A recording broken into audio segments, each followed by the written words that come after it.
And we're on. Welcome back to another episode from Nobody Cares About Dad. This week, as ever, joined by my co-host, AD. How you doing, mate? I'm good, mate. How are you? Very well, thank you. Very well. Where have you moved to this week? This week, I'm in Canada. Yeah, definitely in Canada. Definitely not in my kitchen at home. Definitely in Canada. Got a roll neck on to match that. I like it. Yeah, it's a bit cold, so I've put the jumper on. This week, we are excited to be joined all the way from New York City, right, Terry? Right outside New York City. But close enough. We can go to New York. If you're in Canada, I'm in New York City. We're good. How are you, Terry? You okay? I'm doing great. We got a little bit of a heat wave here, but aside from that, I'm doing good. Yeah, do you know I was on FaceTime earlier to my friend who lives in Long Island, and he was saying he said it's very muggy though. Yeah, super muggy. It's Long Island's actually where I am. That's funny. Do you know where in Long Island he was by chance? Yeah, he's in Pachacuá. Oh, okay. Yeah. Patchogue. Is that how you say it? Yeah. One of those Native American. But I'm actually funny. I'm about 15 minutes from there. Really? Yeah. Yeah. No, I love it there. So I've been over a few times. We've been out there quite a few times, and there's another little university town not far from there where we go out we've been out a few times as well. Stony Brook, by chance? He lives near. I think he lives near Stony Brook. Yeah, right there. Yeah, lovely place though. Absolutely lovely. He lives on the beach. They've got a lovely little beach house. Forever moaning about it though. So I remember he's from the UK and he married an American lady.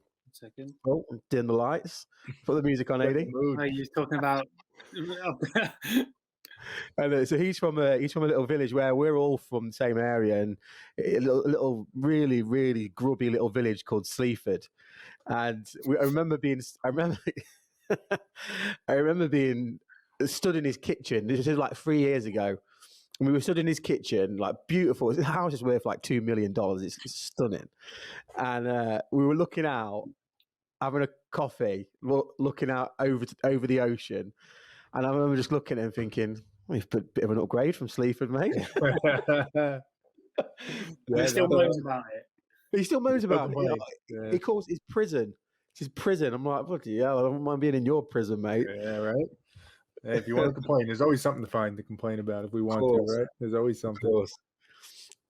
So, Terry, diving straight in, mate. Look, one of the first things we always do on the podcast is just go back to the very beginning. So nobody cares about dad. So it's obviously we start with dad. So what was from your point of view? What was your relationship like with your dad growing up? Was he around? Was he not around? What was that dynamic like for you? Yeah, I mean, I guess I'd put it as I always thought of it as a pretty traditional relationship with my dad. So I grew up in the 80s. That's when I was born. And he was there. He was always around. My parents didn't get divorced. He was a great dad. He loved us. He cared a lot about teaching us good things. He worked a lot though. So most of the day wasn't spent with him. You know, it was a couple hours here or there at night, maybe some weekends he'd spend some time, but he was usually working 6 days a week, you know, most of the day. And that felt just normal to me. Like that's kind of what dads do. You spend most of your time with mom. So to the title of the show, it was just like, yeah, nobody really cares that he's at work right now. And I'm just kind of with mom. But the biggest thing I'd say about my dad was it was clear that he cared a lot. Like it was clear that he wanted to do a good job. And I think like all of us, we don't always know what that is or how to go about doing that best job. But it was always obvious that he cared. It was always obvious that he was thoughtful about it. And I had a brother and a sister. So he was he made us feel safe. That was probably the biggest thing, I think, when I think of my dad. His priority was always safety. Like, I want you guys to be safe. I want everything to be under control and everybody to be good. So I always had that general sense with him. Yeah, good. And do you know, so we're both 80s babies. And I think we speak to a lot of people, actually really similar age to us, aren't they, AD, when the people coming on the podcast? And everyone's the relationship, either dad wasn't there, or they were very similar to how you've described it, whereas they were there, they cared, but they really worked, and it was almost like a bit of a stoic relationship, a stoic attitude. It was almost like, you know, dad's in, dad works, dad comes home, dad's tired.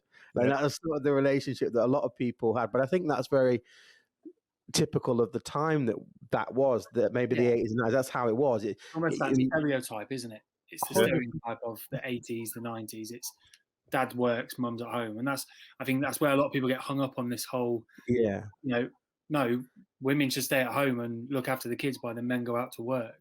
Obviously, we've changed massively. Yeah. Back then, that was the norm. Like, you were lucky to see your dad smile because he was either asleep or at work. It's so true. It's so true. Like, I remember the two cliches, maybe not cliches, but one, it was the typical, if we got in trouble with mom, it was wait till dad gets home. And, once he gets home, then you're in trouble. The other thing that I remember so vividly, and it's embarrassing to say almost maybe in today's world, but it stuck with me for so long. My mom, she drove us all the time. But if my dad was in the car, he drove. My mom never was allowed to drive if my dad was in the car. And I remember up until, I don't know, 5 years ago, genuinely feeling like, yeah, that's right. That's what you're supposed to do. Like, if you're the dad, you drive. You're always doing it. And so to your point about the stereotypes, like, when I look back on it, there's so many things that I didn't think about it at the time. Like, I wasn't conscious of it, but there was so many things that formed in my head of what it means to be a dad. Some of them important stuff, some of it superficial stuff, but like so much of that formed in that time. And it was a different time than today. So it's interesting to look back on it. Yeah. It actually, so normally we talk about that when we say this is how it is then, this is how it was then, this is how it is now. But obviously your profession and what you went to, you educated on, you might be able to answer this question. Why do you think we've seen a change from that sort of mentality to today's world? It's very much dad has to be not just there, but taking part, being involved, and it's very much changed. Why do you think that is? Yeah, it's an interesting question. I mean, obviously, it's hard to say for sure the answer. I'd like to think one of the likely answers is I think dads wanted it to be. I don't necessarily know that my dad, we'll just use him as an example, or any of the stereotypical ones we're talking about. I don't know that they necessarily chose that or wanted that. It's just kind of the position they got put into. And you just went along with it and you just did it. And I think in today's world, there's just more optionality. There's just more optionality to choose different things. And I think more dads, more men are picking that to say, no, actually, I want to be at the game, or I want to stay home, or I want to play a different role in the family. So I don't think people have changed so much in terms of what they want to do. I just think there's more of an openness and a freedom to pick different paths. Whereas in the past, back then it was just, no, this is the path. If you veer from that, society's going to look at you and say, what the hell are you doing? Like, that's not what it does. Yeah. It's like the whole stay-at-home dad. So my friend who lives in Long Island is a stay-at-home dad. Yeah. And, he still gets it a little bit. I'm not going to lie. He definitely does. But I think, from where we were 10 years ago, it's nowhere near as bad as he would have got it 10 years ago doing it now. Times are changing for sure. It's funny because I think I run into it sometimes too, and we'll get into it maybe. But so my wife has some health issues, so I end up I work, but I do a lot of the kind of around the house stuff as well, and I'm involved in the school and all that. And I'll hear it from my friends and my family all the time. Like they'll poke with little jokes of like, I remember when back in the day, dad didn't even know who the teacher was. Dad didn't even know where the school was. And it's funny, sometimes I do, like, I feel a little bit of shame around that. Like, I'm not being a real dad because I'm too involved in too many things. And I still have that mindset of like, if I was a stay-at-home dad, I would feel like that's wrong in some way, not logically, just because that's what it was. And that's what I knew. Yeah.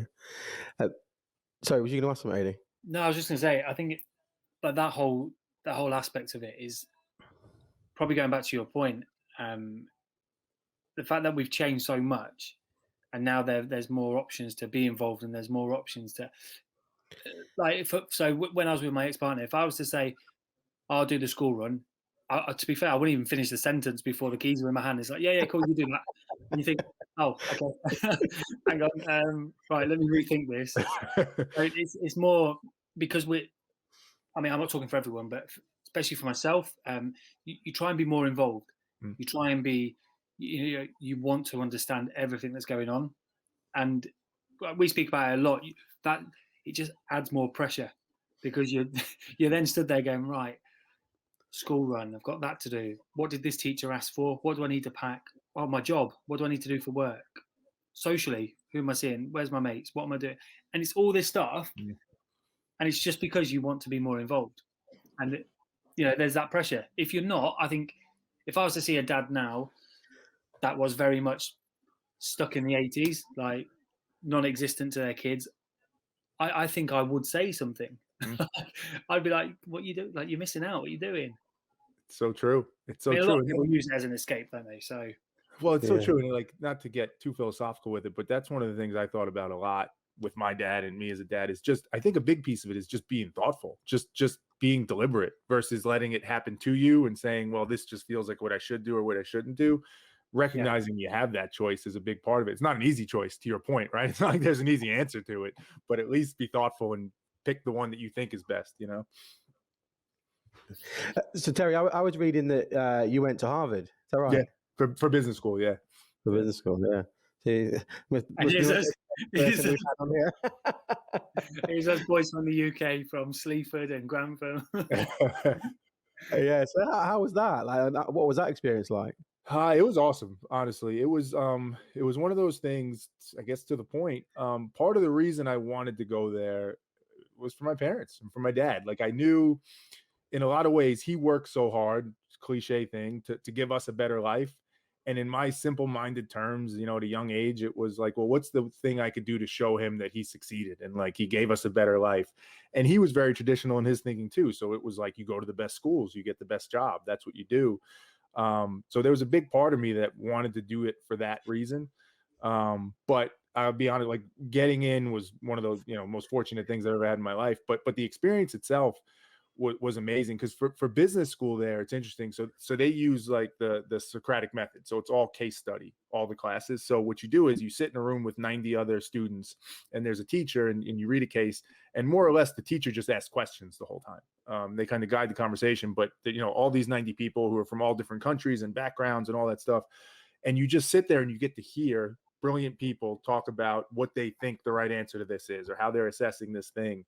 And the biggest thing I took away from it was, like, I thought I was pretty open-minded when I went there, but when you're forced to sit in a room every day and listen to 90 people share differing views that you've never thought of, and be like, oh wow, that makes sense too. I never thought of it that way.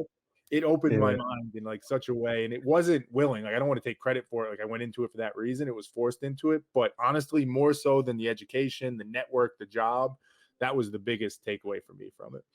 Yeah. And that for me, that's one of the biggest lessons that a lot of people, even like, you look at politics, right? So many people are tied to their color. So they're red or blue. It's the same here, red or blue. And it's like, no matter what they say, no matter how you disagree with it, it's like, no, that's the way I'm going to go and vote. Whereas I like to think that personally, if I have this opinion and somebody presents to me a reasonable argument as to why I'm wrong, I'll go, yeah, okay, cool, yes, good, great. But it's so interesting to see how people, like I say, people are so tied to one way or another. No matter whatever the answer is, there will be red, blue, or whatever the options are. But we had I don't know if you did this, AD. We over here before one of the last elections, we had this Facebook poll, and it was like it was a blind test of all the I can't think of the name. It's not politics. What do they call them when they present in politics, AD? What do they when they're going through their election and they go, right, these are our objectives? No. Like their agenda, kind of like their policies. I can't remember there's a name for it though. Anyway, and it was like a blind. So it was like, here's the topic.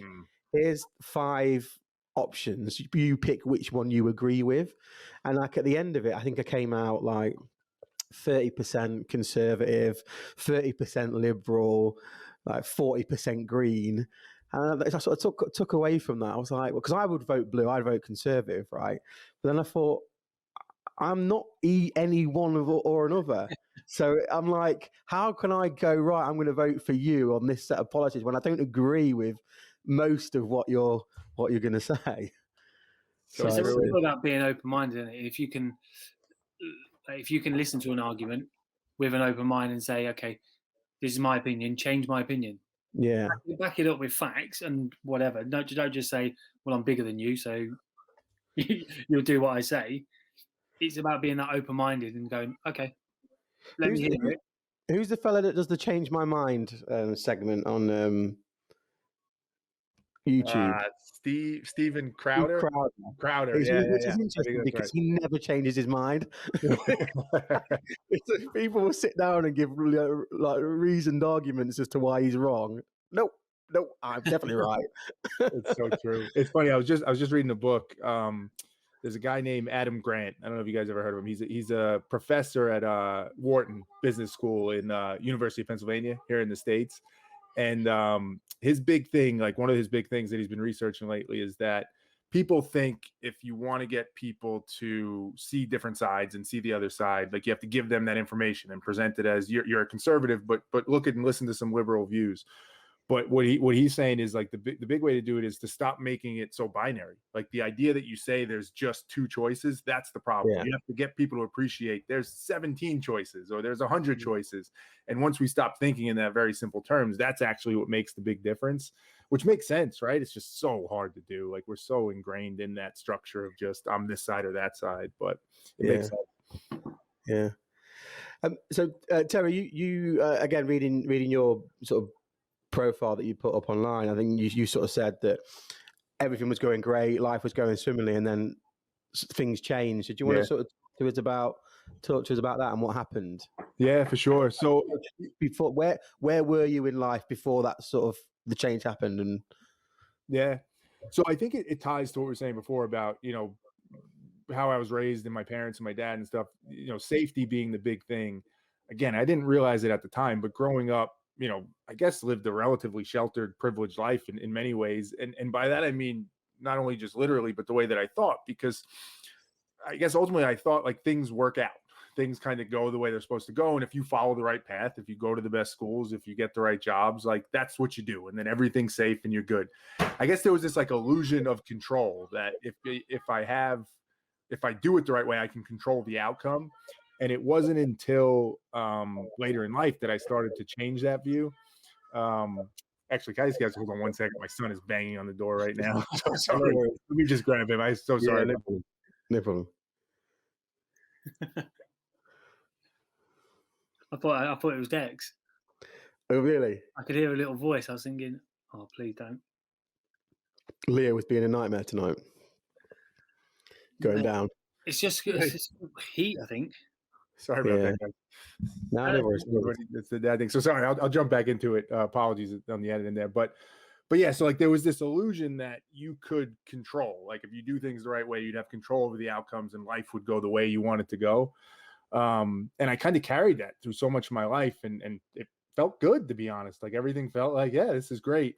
But then, as always happens, right? Life starts to hit you. So for me, it was a few different things that kind of hit all at once. So I just graduated Harvard Business School. So I was like, yeah, like check, like this is all great. Got a good job, was making good money, bought a house, was married, was about to have a kid. Everything was going great. And then two big things happened. One, my sister, who was 4 years older than me, got ill. And she had some kidney disease and had a kidney transplant, but ultimately passed away from that. And then right at the same time, we were actually trying to have our second child, my wife and I, and she has multiple sclerosis. So we went through some medical things around that. And at that same time, it became clear we couldn't have another child, and her multiple sclerosis got way worse to the point where like severe disability, couldn't really move around, couldn't walk anymore. Just significantly changed her life and our lives as part of that. And I remember thinking like so explicitly and clearly in that moment, like, oh, wow, like I've been thinking about this all wrong. Like there's nothing I can do to control this. Things don't work out the way they're supposed to. And my whole perspective on life kind of just pivoted in that moment. So it made me start to realize and just question everything ultimately. Like I have to go back and think about all this over again. And it was at the same time that my son was about 2 or 3 years old. So I was trying to figure out the dad thing. I was trying to figure out the whole thing around it. And that was kind of the impetus for a lot of the changes I've tried to make ultimately.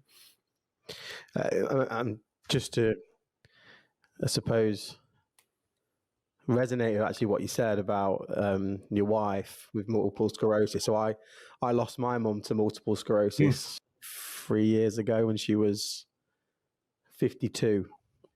So it was I know full well the effects and the handling that disease. So yeah, I feel for you. It is tough. Yeah. And there's all different types of it, though, isn't there? So I think over here they say there's 4. I think they say there's 4 types of it. There's the last one, which was a super aggressive one, was the one which my mum had. I've got a friend whose mum has it as well, but she will live a long life, but she's in a wheelchair. So it's really weird to see the different ranges of how that is. But yeah, it's not the best. Yeah, and it's to the point, right? Like it's, so we had gone to high school together. I'd known her for a long time.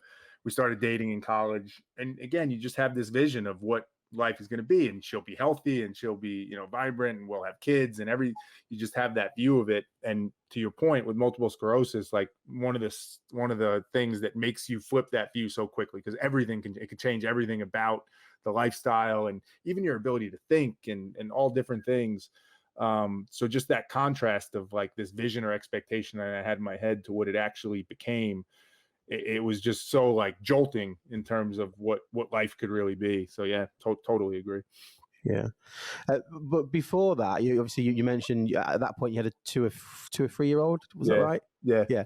Were you trying for kids at that point? We were. So we were pretty deliberate about it. And I give my wife credit, because I was somebody who always wanted kids. So when we got married, I was like, all right, let's start having kids right now. Like, it's time.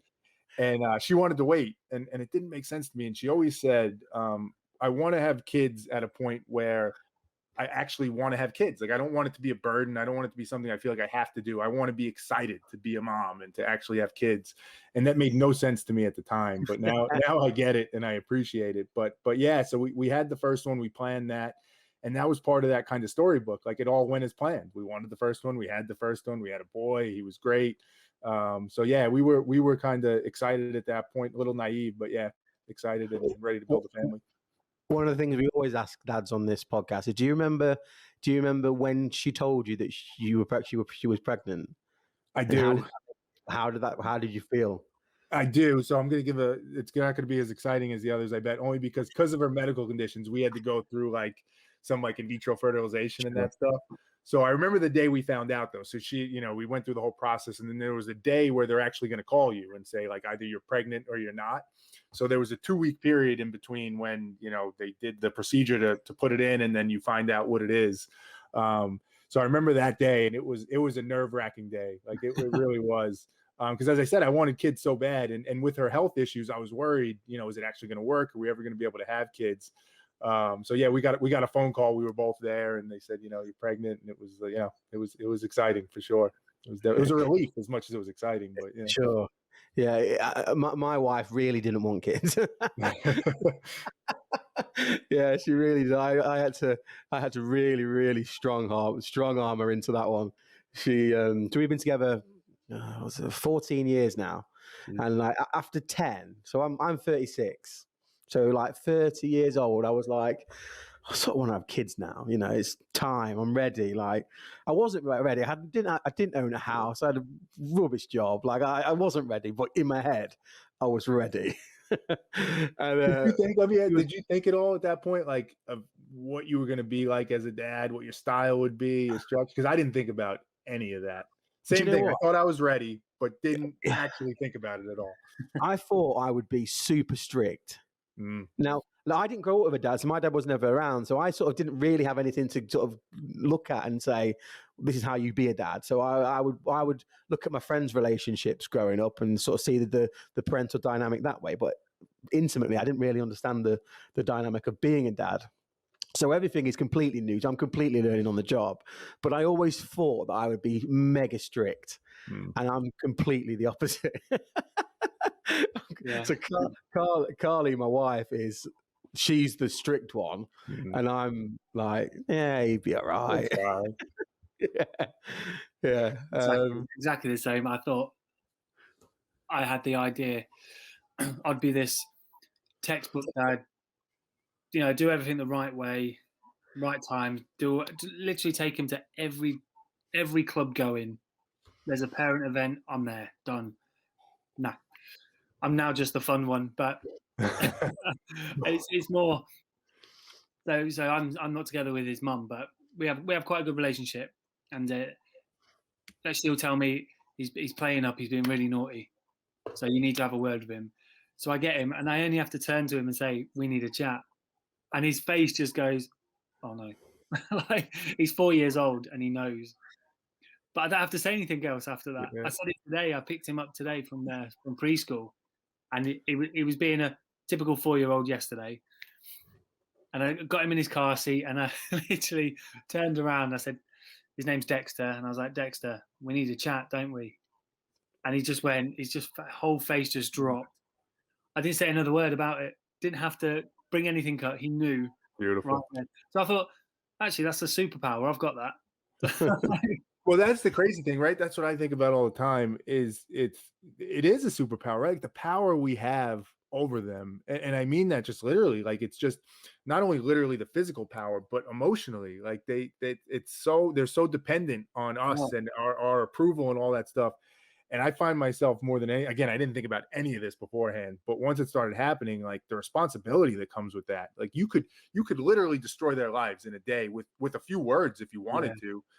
And that's if you wanted to. And if you don't even realize you're doing it, you could screw that up. So that power always scares me. That I think of it the same way. It's a superpower, but it terrifies me in so many ways. It's scary, isn't it? You think that you genuinely can shape that person, that individual. You can shape how they're going to be right now, and it's just. I try not to be too hard on him. If he does certain things, he knows right from wrong, but I try not to do anything or say anything to him that his whole body language changes and he's not his normal self then, because he's such a little character. So I don't want to change that. Yep. But you are right. You could tomorrow I could wake up and that's it. I could be like disciplinarian and he's doing push-ups until he's sick. But that is also why it's so important that a dad is involved, not just there. I mean, and you only have to look at the statistics on children growing up with or without a father to know which is right for the children. And I think a lot of men assume that just by being there they're taking part, and they're really not. So yeah, I think it's just important that guys know that they have to not just be there. They have to be taking part in that kid's life and development. Well, you know what's tricky about that too is, at least what I struggle with is, because I totally agree. Like I say this to my wife and my brother, who's also down all the time. Like it's cliche, right? It's such a hard job. It's so much work. There's so much you have to think about. But I hear from a lot of people where they'll say like, you're overthinking it, right? Like there's so many variables to it. There's so many different. The personality is different. What they listen to, what they hear, like you don't really have to stress about it that much. It's just, your impact's not going to be that big of a deal anyway.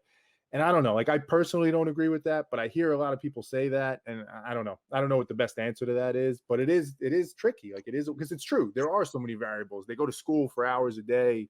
So trying to figure out, how to make the most impact in the most effective way is tough. Oh, when they're at school, I'll be blunt. There's some days Dexter comes home and, for a better word, he's a knobhead.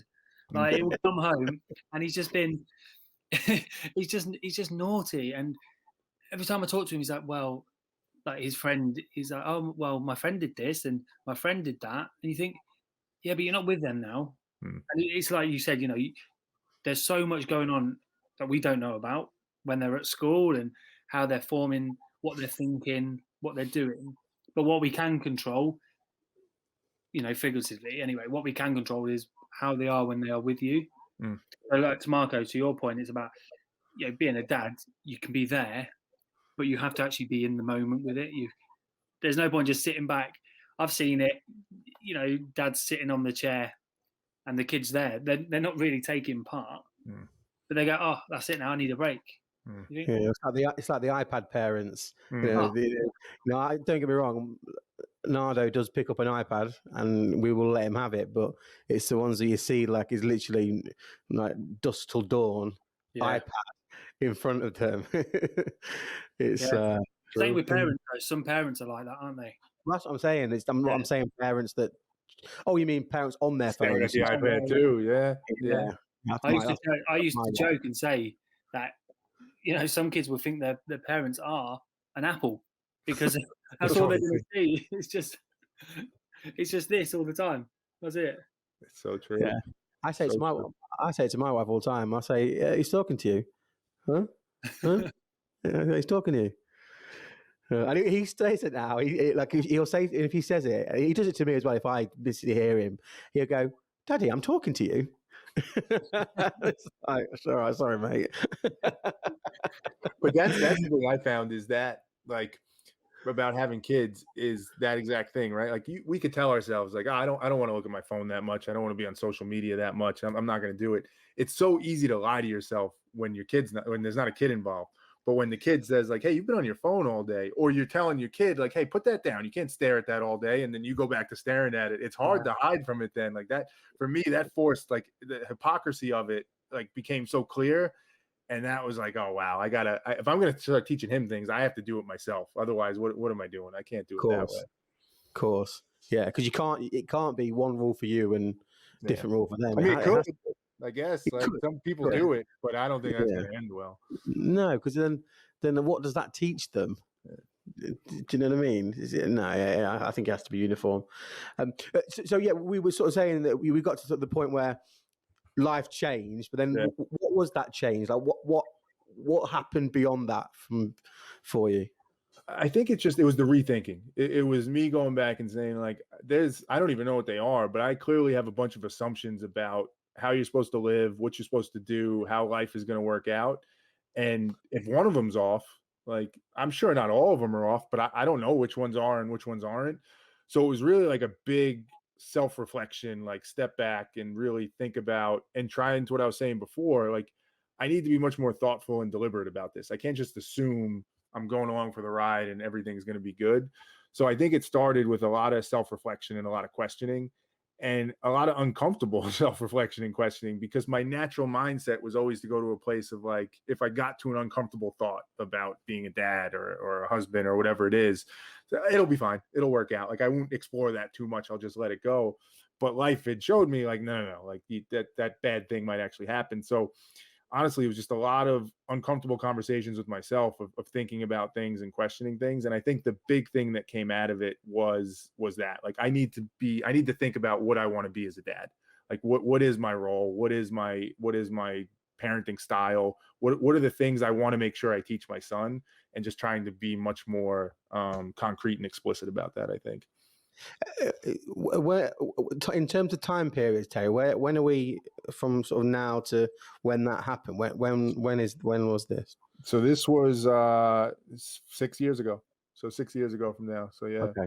about 6 years ago. So it's been a journey, and it like one of the things I always cringe at when I read books or listen to podcasts is when people tell a story like this, because everybody's got a story, right? Everybody's been through stuff. This isn't novel in any way. Is the impression there comes off where it's like, yeah, and then I just started thinking about it and I changed my mindset and then I figured it out and I was all good. It's been like a torturous 6 years. And I mean that in the best possible way. Like it's been hard. It's been messy. I screw it up all the time. I just yelled at my son right now because he was knocking on the door when I'm doing the podcast. And now I'm thinking in my head, like that wasn't right. So it wasn't a switch by any means. So it's been a 6-year process of like constantly trying to assess and think about and question what I'm doing as a dad and all that stuff. So long process in which there's probably never a finish to it, but I'd like to believe it's getting better and it's improved and my son's better off because of it. Do you think you were able to reflect like you did when that happened because of your interest in studying philosophy, or did that have any bearing at all? For sure. I think so Adrogo, which we'll talk about, that's kind of the philosophy that I get into. That means to question in Latin. To me, the question is the biggest thing. Like it has to be about that. And philosophy is very much about that. It's all the questions you ask about life and the meaning of that. So I think that mindset of saying, I don't know what I don't know anymore. Like I need to ask the questions and start figuring it out. It put me in the right mental state. And again, just to connect it all, like this was coming out of business school, which like I said, was 2 years of just listening to all different perspectives and views. So I think it all kind of fit timing wise, where it got my mind in the place of questioning more and being more philosophical. Yeah. Because you can see, I don't know whether you've had friends that have been in positions like, not necessarily going through the same trouble as you, but obviously pain and suffering is relative, right? So we all have our own, we all battle with our own issues. But you can see, so you see how sometimes where situations like what happened with you can put so much pressure onto men that they decide that they can't cope with that pressure, and they get. Like we talk about this a lot on our podcast. And one of the charities that we raise money for is Calm, which is Campaign Against Living Miserably, and they're a charity that basically is in the prevention of suicide, because suicide in the UK. In fact, I know the stats in the UK it's 145 people a week. In America, it's 946 people a week kill themselves.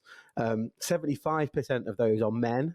And the one stat that nobody often really talks about is that within that, there's 33% of them are new dads. Wow. So it's like, what's happening to these men that makes them feel like their way out is that. Wow. But credit to you that you didn't buckle under that, because you can see, I've seen friends, I lost a friend to suicide at 21, and you can see people where something happens to them, they are, like you said, you're sailing along, life is fantastic, everything's great, and then all of a sudden something happens, and it's never normally one thing, is it? It's normally a catalogue of things. One thing triggers another thing, and then before you know it, they've either spiraled into alcohol, drugs, depression, and then sometimes they go that one step further, and it's suicide. It's so, and you're making me think, because it's one of the things I think about a lot is like how our minds work, and we always want simple. We always want stories that kind of make us feel good and comfortable. So part of this whole questioning and reflecting is in this too, because as you're saying it, and I'm thinking about the story even more, and the point that it wasn't clean. So that was 6 years ago when it happened. I could think 2 years ago of being at a point where my wife started to get worse. And to your point, like my son was still young and it was tough. And yeah, like on a whatever night of the week it was like, I'll drink, like that'll make me feel better for that time period, or, maybe I'll do whatever. And it was a coping mechanism. And I think there hit a point for me where it was like, it became almost mathematical, not mathematical, but like kind of like a mathematical logic of, like, I just started playing out the thread of where does this go? Like, what happens here? Like, what are my choices? What are the different scenarios? And it hurt. It sucked. Life was bad. But I was like, okay, but then what? Like, where do you go from there? And it became clear to me, like, you can either try and figure it out and make the best of it and just say, I want to maximize as much joy and happiness and meaning in life as I can, or I could just kind of feel bad and feel like life sucks. And it was a genuine question to myself. Like, I was like, I don't know which one of those is the right path. And I kind of forced myself to try and think about it. And for me, that's what helped a lot. It was like, clarity was big, like just being honest and having clarity on where am I in life right now? What's the stuff that sucks? What am I struggling with? What are my options? And then trying to make a decision based off that. I think for a lot of people, and obviously I don't know, those numbers are tough. I think to your point, too often people don't want to ask those questions. They don't want to face it and put it all out on the table and see what they're actually dealing with. And it's only once you do that you can make that best decision, Self-reflection is so important. Like I can't stress that enough, that looking at yourself, like you say, almost mathematically plotting out your courses, but without self-reflection, people just think that the world's ending, and it's, you need to have I wrote a blog a while back called Nobody's Perfect, and I quoted you, Adi. I don't know if you read it, but I quoted you at the end of it, where, because on one of our podcasts you said, just remember, like, it's never as bad as you think it is. And I think that's so important, because it isn't. And I think if you do that self-reflection and you look at everything, to weigh everything up, look at everything, but then try and see the wood for the trees, try and see that bit of clarity. It's so true. And the other part's true too, right? Life's probably never as good as you think it is either, right? Yeah. In those moments where it feels great, there's stuff going on. There's something that can happen that next minute. There's, so that, back to the Stoic, you mentioned them before. I think there's something to finding that balance, I think it's just perspective. It's having like the full view, not just taking a small piece of it. I love. I'm reading a book on Stoicism, the Stoic philosophy at the moment, and What do you think of it? You like it? I love it. I absolutely love it, and I think it's just because it was it Marcus Aurelius? Was it Marcus Aurelius? Yeah. Marcus Aurelius, yeah, and just that whole mindset of it's all, just forget the noise, like forget everything else. You can. I mean, I hate cliches, right? And this is one cliche I really hate saying, but it's so true. You can control the controllables, and you sort of forget about everything else. But yeah, Stoic philosophy it's such an interesting. I have to ask you though, because I love Stoic philosophy too. I actually I don't know if you guys get it. So one of the guys that writes about it a lot, it might be the guy who wrote your book, Ryan Holiday. You familiar with him? Let's have a look. No. So No. he has he writes a lot about Stoicism, and he has a daily email. It's called Daily Dad, and he sends an email every day, and it's just like a quick tidbit or advice or story about dads. So really, really good. I find it super valuable. But the thing I struggle with is, so Marcus Aurelius, who you mentioned, who's probably the most famous Stoic, and people point to him. He was a great leader and all that. His son was like a monster, literally. Like a horrible leader, tortured people. And I always struggle with that from like a parenting perspective of like, is there a connection there? Like, is that correlated? Did somehow like, and then I also question like, how good could the philosophy be? And I love it too. So I'm not trying to lead the witness here, but like, how good could the philosophy be if he couldn't figure out how to raise his son? So I'm just curious. I don't know if you guys thought about that at all. I don't know. I can't reconcile that. So the book I'm reading is by Kyle. Sorry, AD. Kyle Faber is the book guy that wrote in my book, and it's called Understanding Stoic Philosophy. And it sort of paints you the history of why it was, who sort of started it.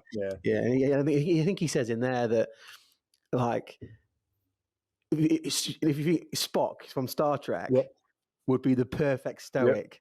He is the perfect Stoic. Sorry, Adi, what was you going to say, mate?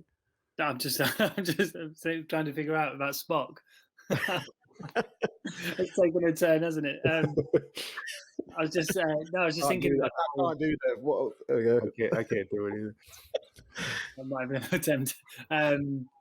It was more the fact that, like the philosophy thing, the fact that his son was so different.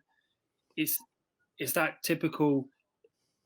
For me, it's that typical thing that we do. We get very blinkered to the outside world. So, we put our blinkers on and all we see is in front of us. So when, Marco, in your blog, you're talking about there's a lot going on. There's a lot going on and people have got it worse. And that's the thing to remember. But it's taking that reflection, that self-reflection, to actually take off those blinkers and look around.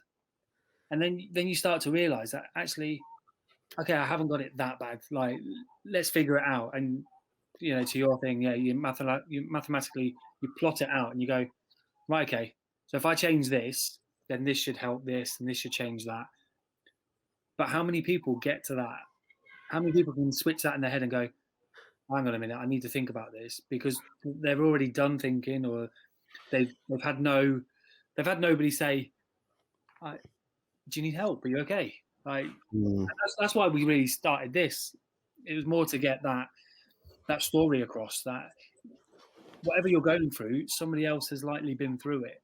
So listen to their story. How did it work out for them? A couple of tidbits of advice, a couple of changes that they made. You take it into your own life. You never know, do you? You're not going to be worse off of how you feel now if you are at that bottom. One of the things I always stayed with me was when I was in the military. One of my old bosses used to say to me, well, not used to, he said it once, but it stuck with me. It was always that, you got to remember, at the moment, you are 6 feet above, not below. So live your life. It was when I was thinking about coming out of the military and all this, and I was like, what do I do? And he was like, but you're alive, so you can do whatever you want. You decide, you choose.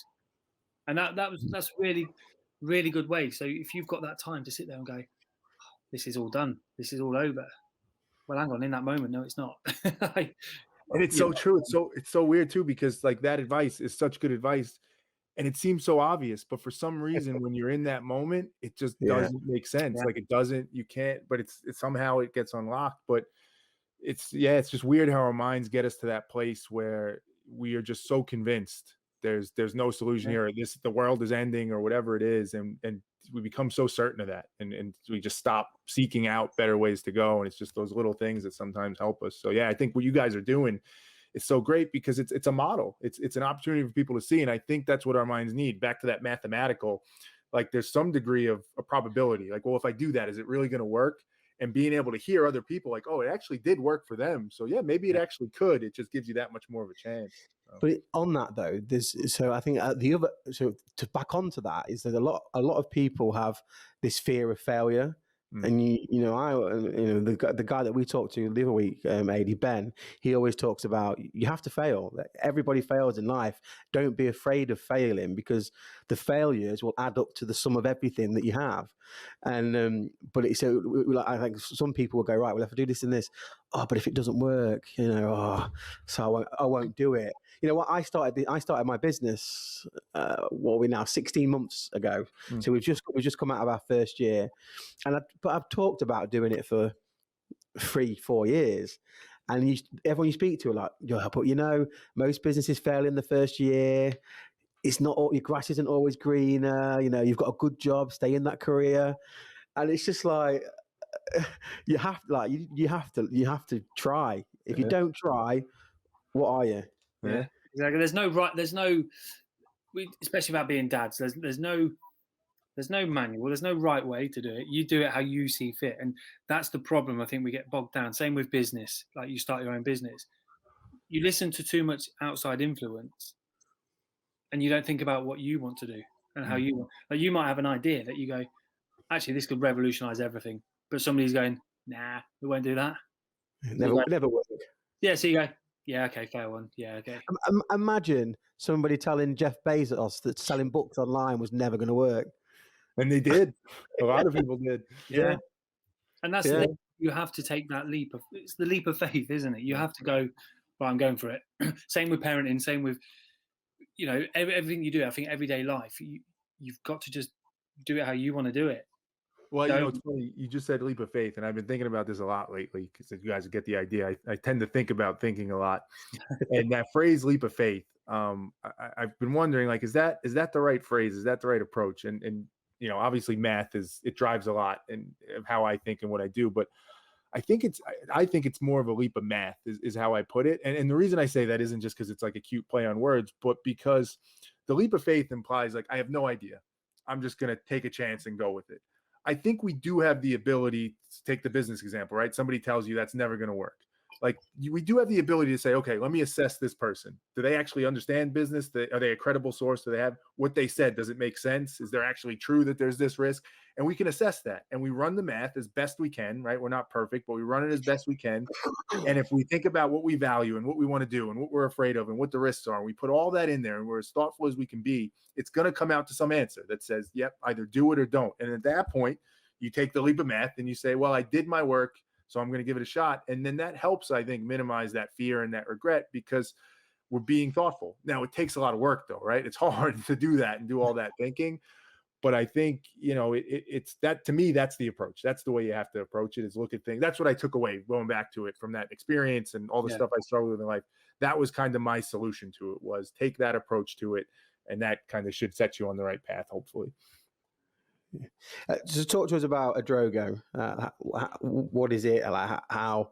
Yeah, talk to us about that. So it's really just out of the last 6 years or so that I've been kind of on this journey and reflecting and all that. It's kind of just the name I came up with for it, but it's a lot of the things we're talking about. So in simple terms, it's trying to take like a very mathematically logical approach to understanding ourselves and making better decisions and ultimately just thinking better. So it's really rooted in the idea that there's a logic to everything that we do and everything that happens, right? So you'll hear people say, like, I don't know why I did that. I don't know. I screwed up, or I was crazy. I don't personally believe that. I think at every moment, everything I'm about to say to you right now, every action we take, everything we do, every belief we hold is based on a calculation that our mind runs, right? It runs some cost-benefit analysis to determine, is this better for me or is this worse for me? And assuming we don't have a mental illness, you always act in accordance with the thing that you think is better for you.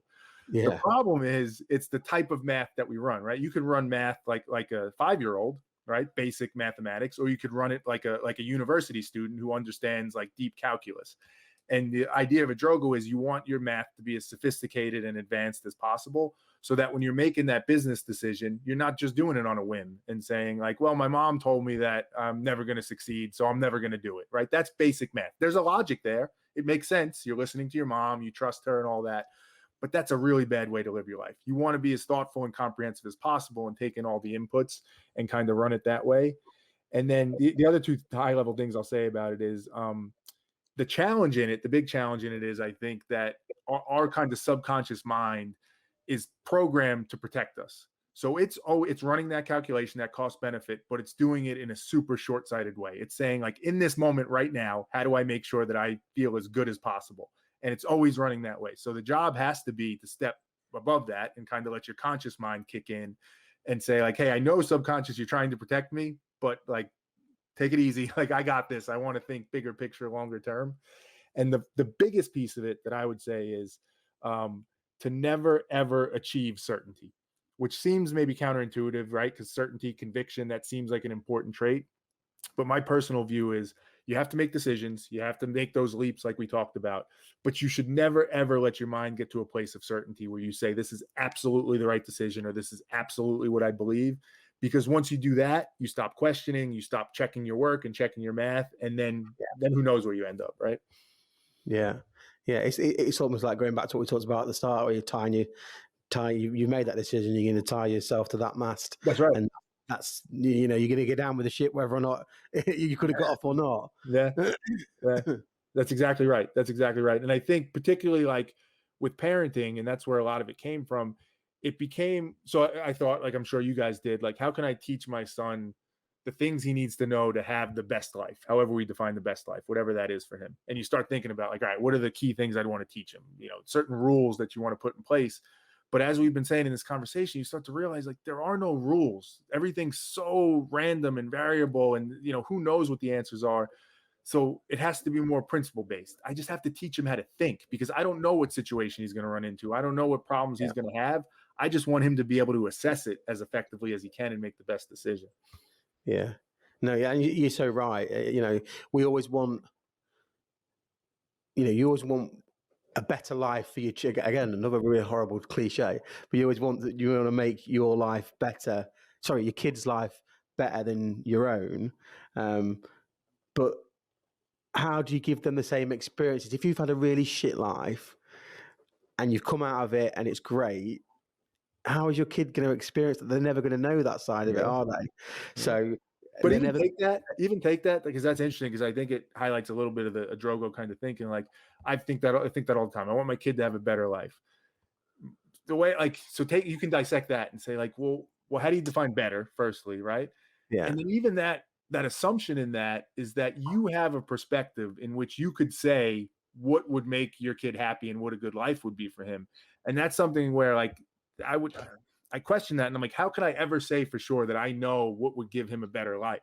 Like, we have to make decisions, we have to take actions, but that's just like a small example where you look at that and it's such an innocent, well-intentioned statement, and it's probably right to an extent, but even that I would question and be like, well, what makes me think I know what a better life is for him? What makes me think I should decide that for him? Yeah. Maybe I should, but I at least have to ask that question, before I act upon it. Yeah, I think for me it's just opportunity.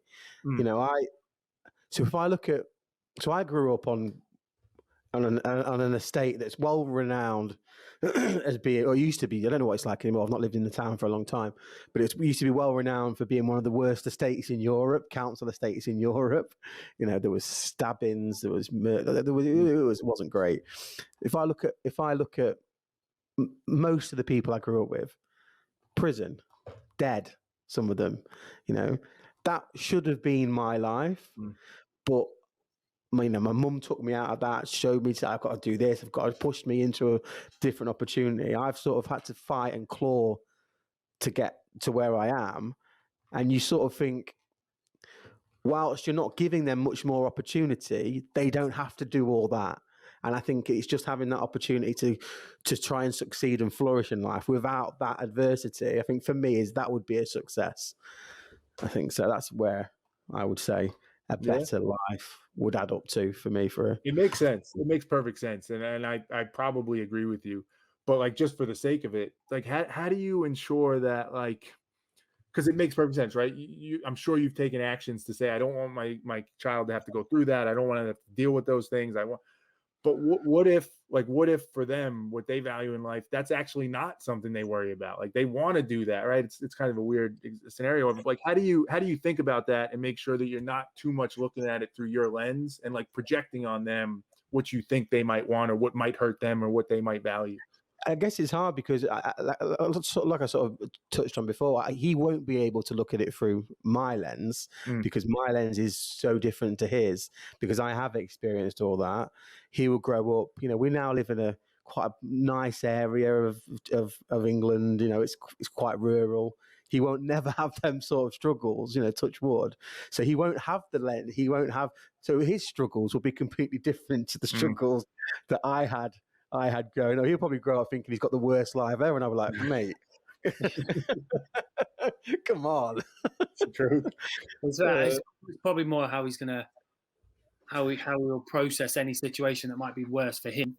Yeah, it's how with the knowledge and stuff. And I think that's for me. That being a dad now, and with my boy growing up, it's more what knowledge or what actions can I show him I make that he retains and he remembers. So later down the years, if he's in a situation, he'll go, hang on, what did my dad do then? Or what happened here? And it's about instilling some of you in your son or in your daughter or something. You want them to grow up to make the right choice. We all do. But sometimes we make the bad choices and they can either make you worse or better. I think, Marco, like you said, you live by it. You go, okay, what did I learn from that? Because you've got to fail, you've got to make stuff, and you've got to go, okay, it's not all fairy tale. Like that's not to yours. Your life's going amazing, then all of a sudden the carpet's ripped out from under your feet. Where's that written down in the book? That's not in like you know what I mean? You don't read that. That's not in Disney. Well, it is now. But back then it's not in Disney. And it's going, okay, well, if that happens, are you going to make the right choices? I'm making the right choices, or at least the logic behind, okay, I know I probably shouldn't go over there and fill that guy in for looking at me or my missus, but I've got to weigh this up. He's with 7 people, I'm with 2. Okay. It's having that choice to go for it still. What did how do you guys think about that in terms of like how much of that do you share with your kids? So when you're thinking about those decisions and you're trying to make it right, I think often what parents do, and I do it all the time, is we do all this thinking behind the scenes. We're conflicted. Is this the right answer? Is that the right answer? But then when we present it to them, this is what you do. And it's very simple. It's very clean. What I try and do more of now, and I hope it's for the best, is to try and kind of show my thinking more and show my work so that they can see. And if I made a mistake, let them know what I was thinking and how I got to that mistake and give them like the full suite of it. What do you guys think about that? That's the mathematician in you, though, isn't it? Yeah, probably. Show you working out. I remember that in maths at school. Show you working out. Don't just give the answer. That's right. It's true. How old is Terry? How old is your? 7. So he's a little older. So mine's 3. Ada's is 4. So I think you're probably at the stage now, Ada, where you can start having some conversations with Dex, and he starts to understand. I'm just more than I know. Rippling stage. Not you or yeah, me. Yeah, definitely me. Dex is very much. He does surprise me how much he retains and how much he remembers. Annoyingly, how much he remembers. Oh, you said if I did this, I'd get a treat, and you're like, hey, did I? And he'll explain it, and you're like, oh yeah. Yeah, I did. He even said to me one night, yeah, you were wearing your football top. And I was like, oh, okay, you've got me. I can't argue with that. Like, okay, fair one. But it is nice. I do try and explain certain things to him. But ultimately, I try to just let him be a kid. Because he can be, I can follow him around all day telling him off. But that's no fun. There's no relationship. And because I don't have him full time, I don't want all the time that he's with me is just to be full on rules and regulations. Like this is it. We have a fun thing. So every time he stays with me on a school night, the morning when I take him to school, we get in the car and I say to him, right, what do we have to do? He says, oh, you need your coffee. I was like, yes. And what's that called? And he goes, SOPs, standard operating procedure. So he's saying SOPs now every time. And I love that, like, because that's our little thing. Yeah. They're right, Dex, what time is it? Oh, you need your coffee. Yeah, SOPs. Let's go. And these are the cool little quirks. So that's the best part. That's the best part. Terry, what was the thinking behind the 365-day reflection video that you did? So short answer is my brother sent me a video of an artist that got that advice. He didn't know what to draw and he wanted to be an artist. He had no motivation, and somebody told him just pick one thing, and he picked a bird, I think. And they said draw that bird every day for 365 days for a year. Every day draw that same bird. And he talked about as he started doing it, at first he just drew a bird, and then eventually he started drawing it, in a comic book, and then he added characters and it built. And the whole idea was like there was no end game. It was just wherever it goes. And to me, that seemed so appealing, of like back to like no control, just let it happen, let it play out. And I knew I loved psychology and philosophy. So I said, all right, I'm going to make a video every day for a year and see where it goes. So same concept. And honestly, to what we were talking about before with the reflection, that's when my life changed the most. So it's about a year and a couple months ago now, making a video, putting it on, where like I was having a conversation with myself every day for a year and talking about what I think about and decisions I'd made and why I made them. But having that like record to look at and understand my thinking and see it in a way I hadn't before, it unlocked so many things about myself that I didn't realize. And the biggest transformation actually came from that. So I'm sure, a lot of people do it through journaling or different ways. So that was just my form of it. But I actually enjoy it. I still do it. I keep doing it now. I don't always post them now, but it's just become a habit that I just always do. Nice. Yeah. Well, what would be the biggest takeaway that you took from the result of that? Probably the biggest thing I took away from it was the like how much value I previously put on external validation. And like I'm a people pleaser. Does that you guys know that phrase? Yeah, right, with the UK. So much of my life, like I always wanted to people please, make people happy. I was worried about what other people thought. Coming out of making those videos, it became so much clearer to me how big of an impact that had on my life, and that so much of what I was doing wasn't actually my own thoughts or what I wanted to do. It was rooted in something, and it was always convoluted. Like it's never obvious, but when you really follow the thread, you're like, oh, I'm actually only doing that to make this person happier because I'm worried about what that person's going to say. Yeah. That became clear to me from it, I'd say. Well, I've written about that actually, and because I went through these lockdowns. I've personally been on a little bit of a journey and suffered a little bit with depression and stuff like that. And it changed my outlook. And through starting this and starting to write and stuff, it changed my outlook. And I was very much a person that would just look. I'd wear a nice watch because I thought, oh, that'll make me look better, or this person will like me because I've got a better watch, or I get this car because these kind of people have this car. Do you know what I mean? Whereas my outlook has just completely flipped, and it's sort of, instead of looking outwards of what everybody else is thinking, or I've just gone, what do I want to do? What makes me happy? So yeah, I might wear a watch, but I'm wearing it for me now. So I'm doing everything now for the right reason, as opposed to before, where I was, like you say, a people pleasing and trying to you're not thinking about yourself. You're just thinking about what everybody else looks good. I don't know if you've seen that. There's you may have come across this. Have you seen that thing where what is it? Draw. So if someone says, if you draw a Q on your head, have you seen that? No. So there was some psychology. There's definitely, I've not made this up. There's some psychology behind this. So it's like, Adi, actually do this. Here we go. I've not made it up. You watch. With your index finger, draw a capital Q on your head. Right. Now, did you write that so I would see the Q, or did you see the Q? I did it so you would see it. Yeah. So the science behind that is that you're projecting what I want to see. So what you're doing there is you're very much somebody that looks to people please, and you're showing the opposite way around. And so when I did it after doing this, But I read it after I was going through this reflection, and I did it the opposite way around. So I did it for me, and it's so interesting to see that. I've done that with a few people, and it's interesting. That is interesting. It makes sense too, and it speaks to the fact of like how deep it is in our subconscious. You don't think about that. You're just doing it. You're just drawing it. But behind the scenes, your mind's thinking like, no, I got to make sure they see it. Yeah, it's like I asked you to draw a cue, but you've drawn it for me, not for you. Yeah, I just care about everyone. That's it. You're just good. You're selfish. No, but I think the science behind that is it actually shows that you're selfish because you're not care. You're showing outward. Honestly, that's how it reads. We're not going to get into this. I drew the cue for you, not for me, for you. I'm going to find you the book on that, and I'm going to send it to you. But it's definitely right. It's definitely right what I said. Interesting. I buy it.